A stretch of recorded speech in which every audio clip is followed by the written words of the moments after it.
wide for Albert. Albert will score. Albert will score.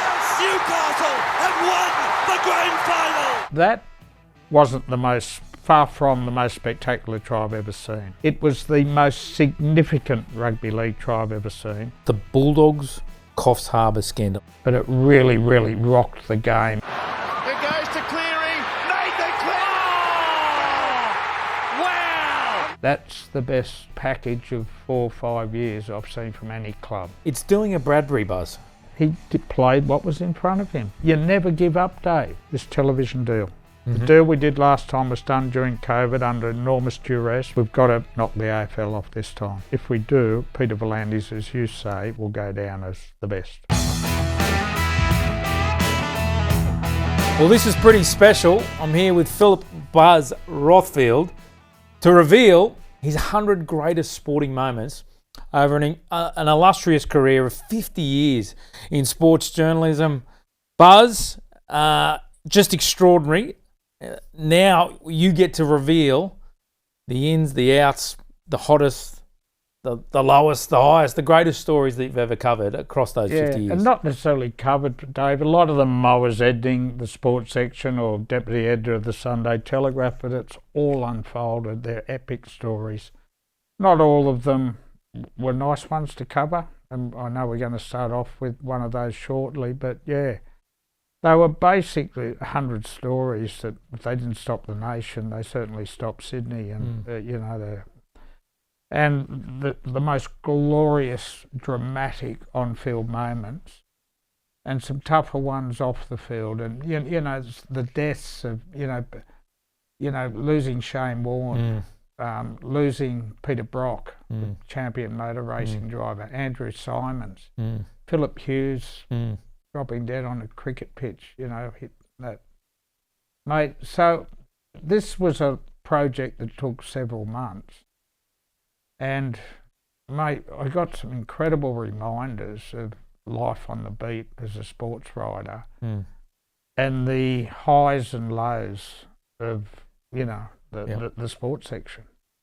Let's rip into the second half of the top 100. And at 59... comes the Bulldogs Coffs Harbour scandal. And as you said, Buzz, as a sports writer and reporter, it's not all positive stories. And this one hit like a sledgehammer. Well, it hit the NRL like a sledgehammer. It caused significant damage to not just the Bulldogs, who lost their major sponsor and a couple of key staff members. Gary Hughes was sacked, their long-time team manager. Steve Mortimer was their CEO, and he stood down afterwards. So the Dogs, 2004, they're on a pre-season camp in Coffs Harbour.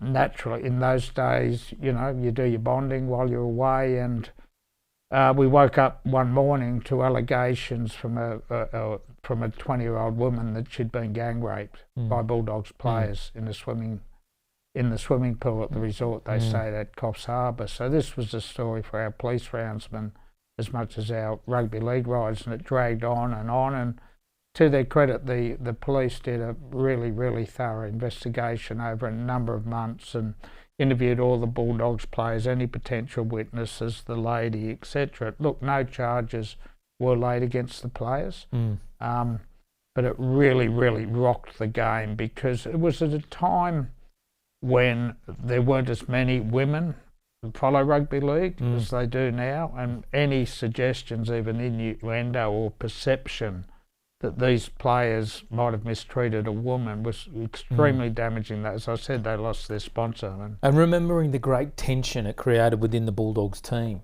where for everything you just said, the perception was of these allegations.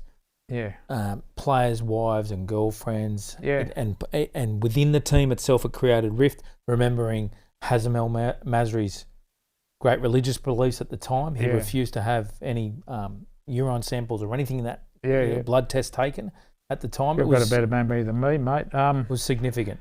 Yeah, look, there were players fined by the club. I think it was 25% of their salary cap of their contracts, for probably inappropriate conduct and Bringing the game into disrepute. Yeah, bringing the game into disrepute and probably, breaking curfews, all that sort of thing. But I do have to mention no player was charged with sexual assault. But it was a front page story. I remember, I think the headline was Bad Dogs. And it went on for weeks and weeks. And Canterbury lost their major sponsor. Took them a lot of time to repair. And you look at that great club now. You look at the women they employ there. You look at how Aaron Warburton and, Gus from a football point of view. But Adam Drewisi, and they had their season launch in town the other day. They're a great rugby league club now. And they've gone from, with that salary cap rort, which, scourge. It was a real scourge on the club. It really was. They're in great shape now, though. Buzzy, this one comes in at 61 in your top 100 sporting moments. I've got to say, and you love a blue, right? I'd have this in the top 20. Would you? I absolutely love this moment. It's the Darren Albert try in the grand final against Manly. It is so famous. Let's take a look at it, actually. Here it is. Knocked down by Manly. 6 more tackles. There's 20 seconds on the clock. Albert, he will play it. 21 metres away. Down the blind, Andrew Johns. Inside for Albert. Albert will score. Albert will score. Newcastle have won the grand final. Just listening to Rabs' call there, Buzz, it's a moment in time, the 97 NRL grand final. And remembering it was off the back of the Super League split, it was huge. Darren Albert got the 4 points. Joey was responsible, going down the short side, the blind side as we called it back then. And then putting Albert through a gap. That wasn't far from the most spectacular try I've ever seen. It was the most significant rugby league try I've ever seen because Newcastle's victory in that grand final saved rugby league. It saved the game. The game was horrifically split with the Super League war. Super League had their grand final, Broncos versus Cronulla. Not a bad game of footy. But the game was still fractured. Fans were walking away and not one. And then Manly and Newcastle put on that unforgettable finish. And Darren Albert, that speed he had, and the reaction in Newcastle, the celebrations. Unbelievable. A town rebuilding off the back of the Newcastle earthquake. Yes. The hard-working town, the Steel City, the underdogs. Because remembering Manly with the Silvertails. I'm not sure I've seen euphoria quite like it. And you go back to that moment, it was locked at 16 all. Yeah. I remember where I was. I was in Allianz Stadium. I wasn't in the glassed off area. We had 2 rows with little benches there. In the outdoor section. In the outdoor section. I sat next to a guy called Matt White, who was sports editor at the Manly Daily. Right? He was cheering madly for Manly. I was, being an old Newcastle boy, desperately pumping Joey and Matty and Albert. And so we were at sort of loggerheads for most of the game. Matty, of course, went on at SEN. He hosted the Channel 7 Today Tonight show. But it's one of those things you'll always remember where you were. Just continuing our back half of Buzz's top 100 sporting moments. This is a beauty if you're a Panthers fan. The Four-Peat. And premierships, Buzz, as we know, just so hard to come by. This is a football team that did it four times.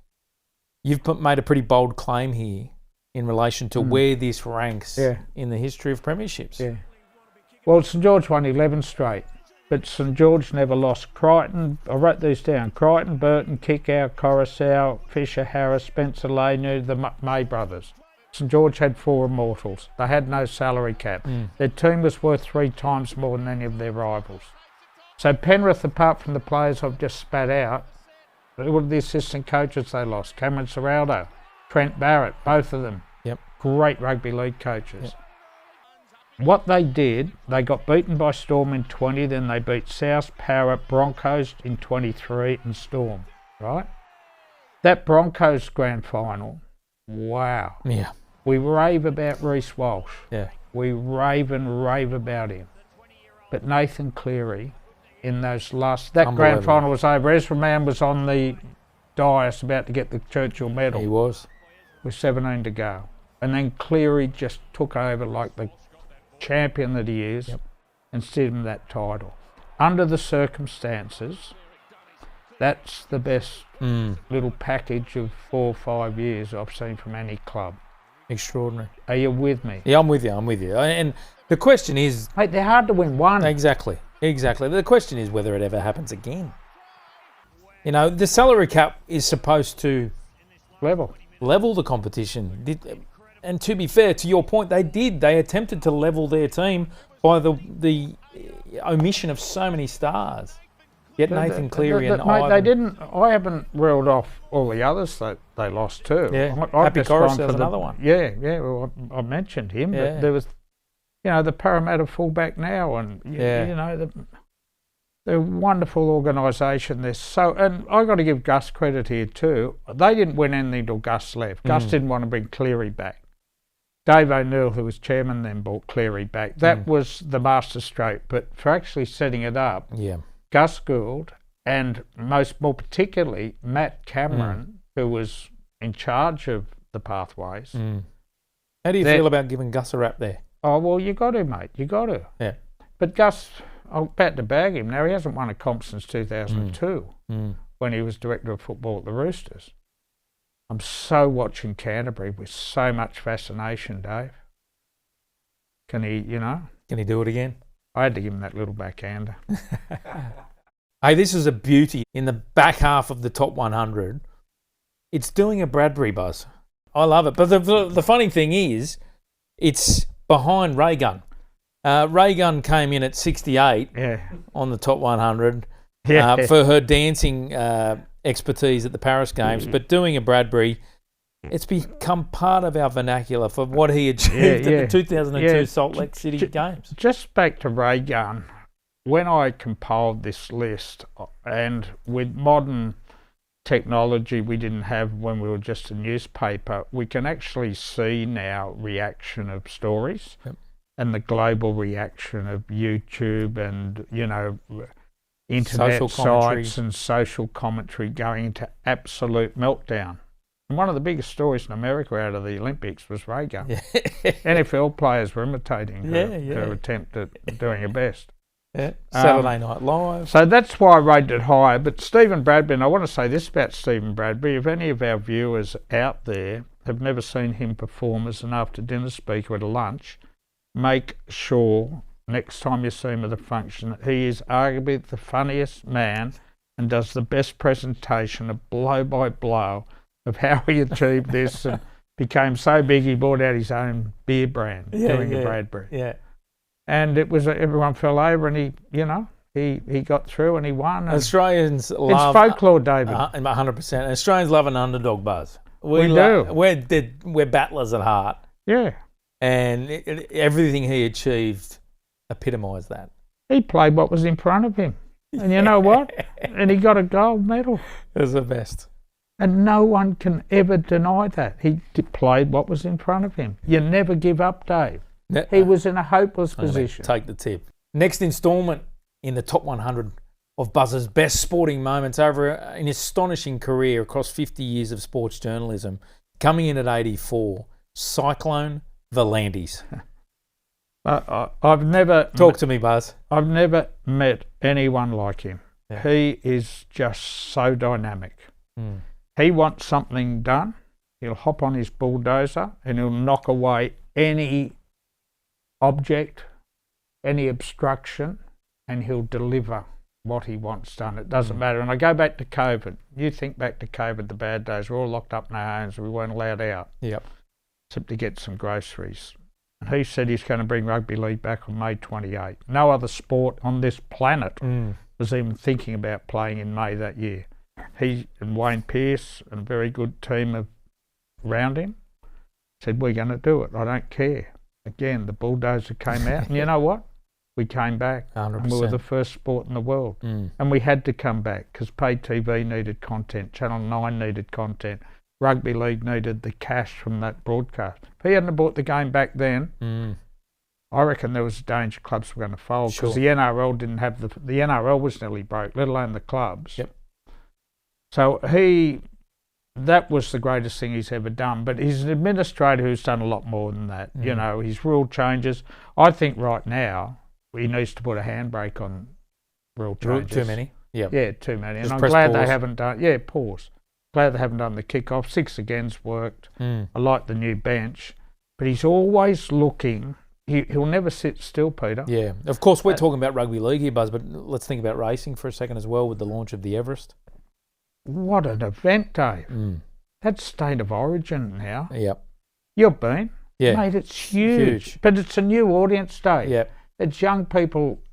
It's young people who never ever thought about going to the race. under 25s. What about equine influenza? Yeah. Similar to COVID. Yep. Shut the industry down, but he got the government funding. Yeah. What about the deal he did with the bookies? Took them all to court. The bookies were just using his racing fields to make money for themselves. He took them to every court in the land and won that case, and it brought unprecedented funding to racing. He's a little bit M.A.D, but I love him to bits because I like people who are so authentic and so work so hard to achieve. Buzz, we always held John Quayle and Ken Arthurson in such high esteem as far as historically the best administrators the game has seen. Absolutely. And this is no slant whatsoever on what they achieved, and no disrespect whatsoever, but V'landys will go down in history as it stands, the best administrator the game's seen. Yeah. One big test coming up now. Yep. Vegas is working well, fantastic, this television deal. The deal we did last time was done during COVID under enormous duress, financial duress. We've got to knock the AFL off this time. Yep. And if we do, Peter V'landys, as you say, will go down as the best.